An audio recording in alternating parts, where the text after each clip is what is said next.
Hello, and welcome to this Miklix video where I'm going to show you how to defeat the boss called Radagon of the Golden Order, who upon defeat transforms into the Elden Beast, found when approaching fractured Marika behind the Elden Throne in Elden Ring.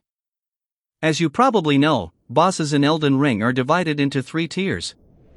From lowest to highest, field bosses, greater enemy bosses and finally demigods and legends. Well, the Elden Beast is actually 1 tier higher, as it's classified as a god, not a demigod.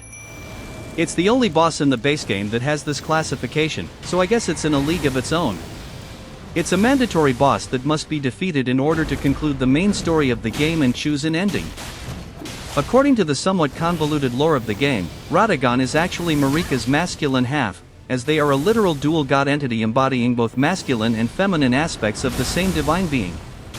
This duality is one of the central enigmas of the game's theology.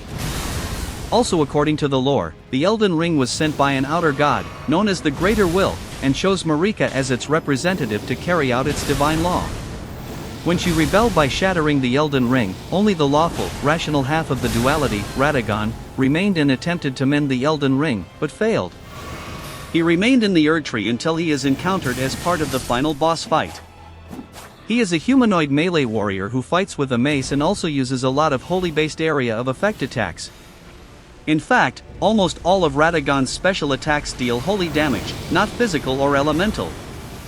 His golden explosions, radiant slams, and light-based projectiles are pure manifestations of the Golden Order's divine energy.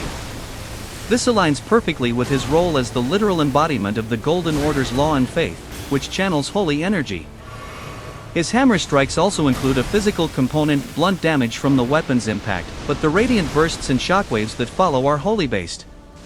The startup hit, the moment the hammer connects, is usually physical, while the explosion or light pulse is holy. The reason Radagon uses holy damage isn't just mechanical, it's symbolic. He's literally channeling the power of the Golden Order and the Greater Will, whose essence manifests as golden light, the same energy you see in the Erd Tree in holy incantations. When Radagon is defeated, the Elden Beast emerges, not as his ally, but as a representation of the god he served. What we witness here is that the origin of the Golden Order is not a benevolent deity, but a celestial being enforcing a cold concept of order upon the world. The Elden Beast is the more interesting part of the fight in my opinion. It resembles a huge dragon-like creature, apparently made of light and energy.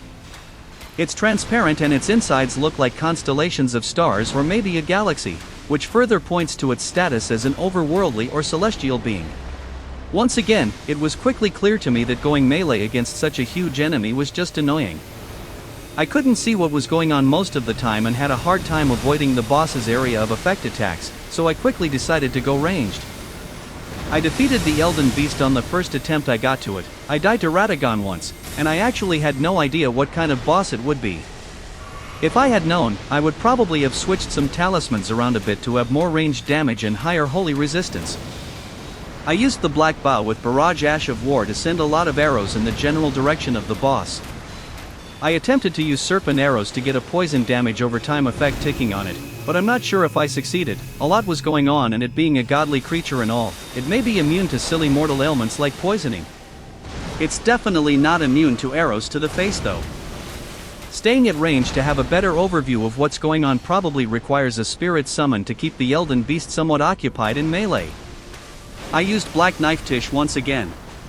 I'm actually not sure how focused the boss would be on getting to melee range, as it has several ranged and area of effect attacks that it spams at every opportunity. Considering that I managed to kill the Elden Beast on the first attempt, in hindsight I think that I should probably have chosen a less formidable and perhaps more tanky Spirit Ash than Black Knife Tish to get a more epic battle, but oh well. The boss is dead, and that was the objective. While fighting the Elden Beast from range, I especially found those vertical rays of holy light it summons to be dangerous, but keeping running or rolling until it's done with that seems to do the trick and avoid embarrassing situations like the main character being killed by some random god blocking the way to destiny. When it swoops down and does high area of effect damage, it also seems to help to keep moving to avoid the worst of it. After defeating the boss, it's time to choose an ending for the main story of the game. Which endings are available to you depends on which questlines you have completed, but the default ending known as the Age of Fracture is always available. This ending occurs when you mend the Elden Ring after defeating the Elden Beast and become the Elden Lord. To achieve this, simply interact with the fractured Marika, selecting the option to mend the ring. This is probably the most straightforward ending and the one that has been hinted to be your purpose throughout the game. I chose not to become Elden Lord, but instead to become Runni's eternal consort by summoning her and thus beginning the Age of Stars.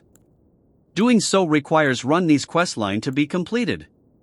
This ending establishes a new order where the Greater Will and the Golden Order are replaced, allowing for a future without the control of outside gods and where individuals can forge their own destinies.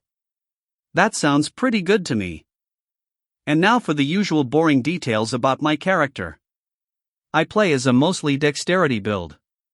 My melee weapons are the Nagakiba with keen affinity and Thunderbolt Ash of War, and the Uchigatana also with keen affinity.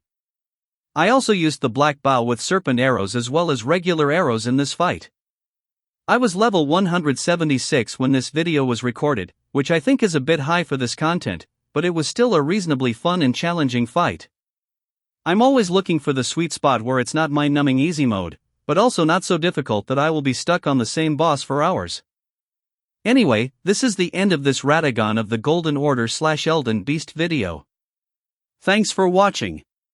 Check out the YouTube channel or Miklix.com for more videos. You could even consider being completely awesome by liking and subscribing. Until next time, have fun and happy gaming!